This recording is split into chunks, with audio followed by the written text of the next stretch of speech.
Scott, I just don't understand this. I hear this message repeated over and over when I talk to people who have heard about the infinite banking concept, or IBC, privatized banking, the Rockefeller method. They've heard about it somewhere, normally online. Some, TikTok genius has produced this information, right? They're confused by it.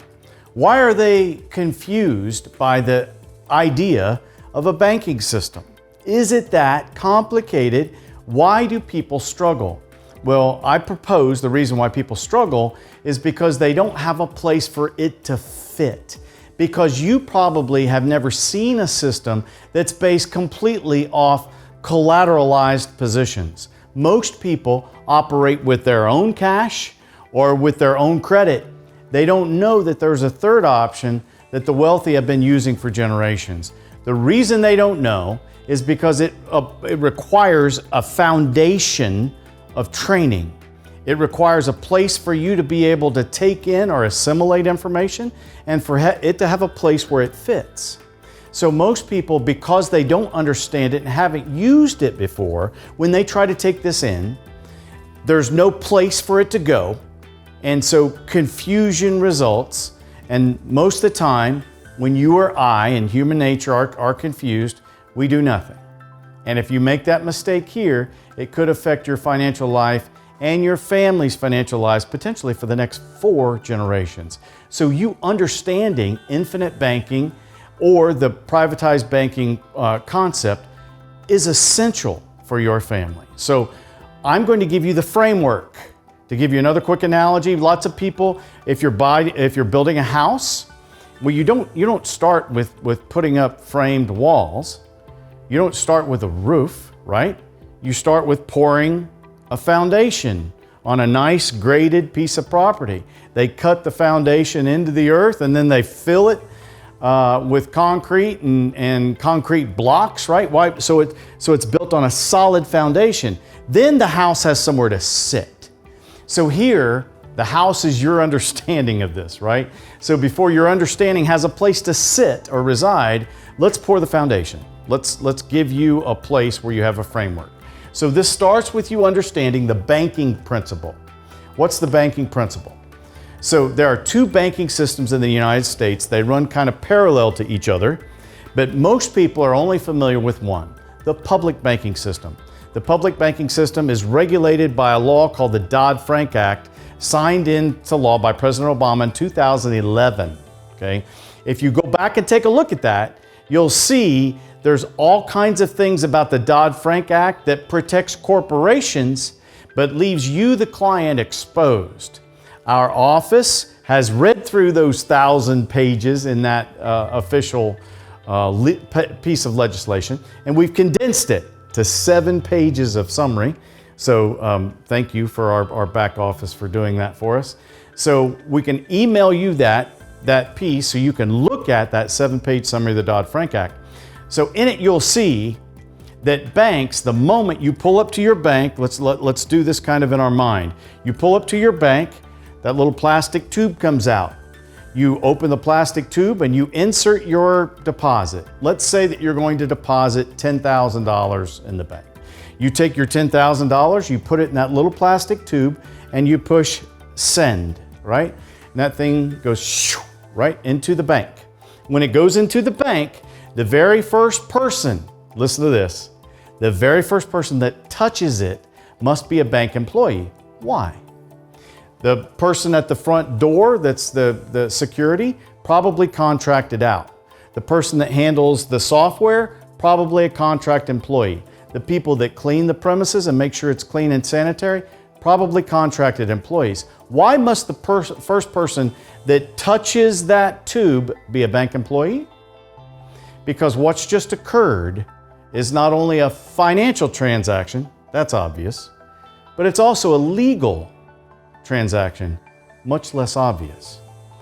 Lots of people have no idea what happens when they open that account. So when your money goes into that account, you no longer own the money.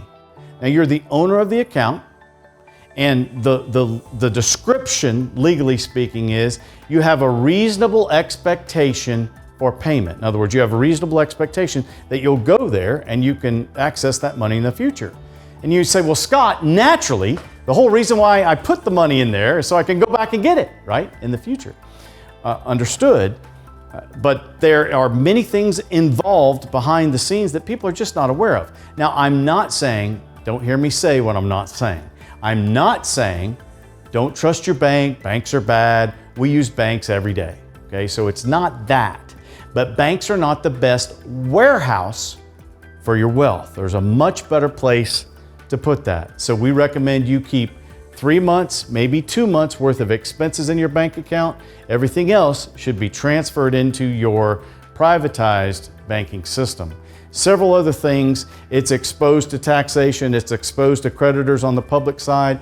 There's also a private banking channel. Private banking channels are ran and served, administered by insurance carriers. These insurance companies then become the custodian of your account. And so you say, Scott, is it safe to have an insurance company be the custodian of my money? Well, fractional reserve banking, or FRB as the initial state, is the public banking system's reality that when they take a $100 deposit, they can actually lend out $1,250, right? So if they take 100 in, they can lend out 12 and a half times that. That's called fractional reserve banking. How can they do that, Scott? Well, the banking principle says that not everybody will want their money simultaneously. Think It's a Wonderful Life, you know, that great show that we watch at Christmas time. So because not everyone wants their money at the same time, the banking principle works most of the time, right? So the privatized banking system doesn't use fractional reserve banking. It's dollar for dollar protection. The public banking system is exposed to taxation. The privatized banking system that serves, the insurance company serve as the custodian, not taxable, not if you set it up properly. The public bank account can be attached by a creditor. The privatized banking system, again set up properly, depending upon your state, cannot be attached, or there are at least protections involved for a creditor. So you have to understand there are two banking channels for you to understand the infinite banking concept, or what I refer to as IBC. You don't understand IBC if you don't understand the two banking channels. It's part of the foundation. Here's the second part, the location principle. The location principle states that all money must live somewhere. So think about this for a moment. Everything that you take in from your employee or from your employer or from your business, even from passive income, if you're an investor and you receive passive income, all that's got to live somewhere for some length of time, right? For some people, it lives in their local bank. And they say, well, Scott, it's insured up to $250,000. Well, that brings me back to the reality. Only 1% of all of M1, which is an economic calculation, an economic number that adds up all the bank accounts in the United States. So savings, checking, money market, CDs, anything that's held liquid at a bank, they add them up.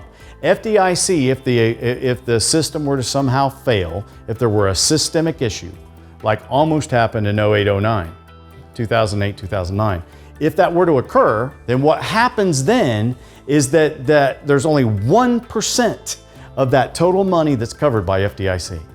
In fact, FDIC went bankrupt the end of 2016, 2017. So again, this is all public information. Our accounts are protected dollar for dollar. So since all money's got to live somewhere, if they don't live in their bank, many people let them live in 401ks or IRAs. Those are qualified accounts. And whenever you see a number or a letter, that means it's an exception or some kind of provision in the tax code. So stop with me and think about this. The IRS was created 115 years ago or so, 110 years ago. And when they were created, they created this issue, this problem for the United States called onerous taxation. So we pay too much in taxes and the tax dollars are used inefficiently. Well, that becomes readily apparent to people the longer they're alive.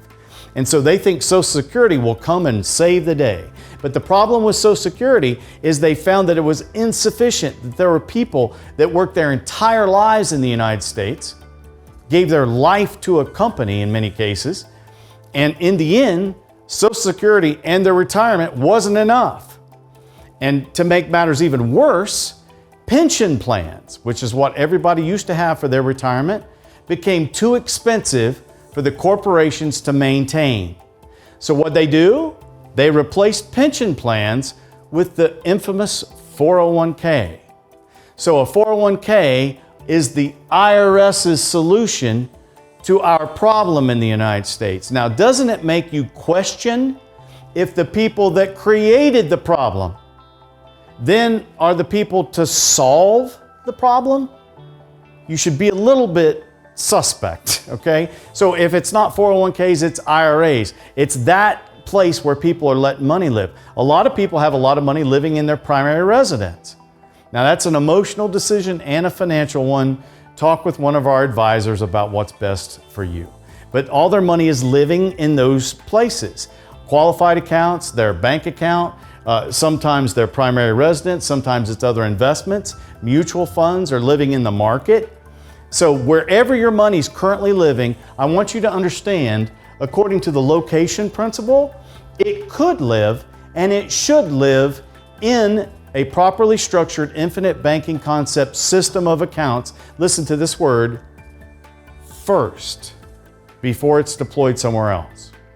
So your money should be residing here first, then it can be deployed in other places. Why, Scott? Because everything you put in this account is guaranteed dollar for dollar. And this account's guaranteed to grow every day of your life for the rest of your life. And in my position, I can't make a statement using the G word, guaranteed, unless it's in fact guaranteed. So this account does that.